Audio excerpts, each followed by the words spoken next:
Who would you recommend to replace Nick Saban? Well,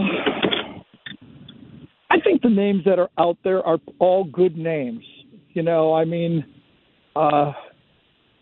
Lanning would be a really good, Norville would be a really good choice. I mean, obviously, there's the connections with Lane.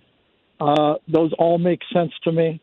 The person that has to have a really strong personality to go in there because obviously they're following, the greatest ever. It's not an easy job for anybody because the measurements at Ohio State are, when we're talking about it's win them all, yeah. or it's not a great year. Yeah. So, that's one of the things I really talked about a lot when I did Alabama games. For all those years, not only did they have really good players, obviously they were well coached, but they were clutch. They played clutch football with the pressure on. They won a lot of games when there were a lot of things going against them. Big LSU games.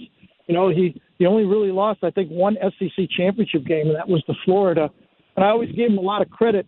He'd always talk to his players. He's an ex-quarterback.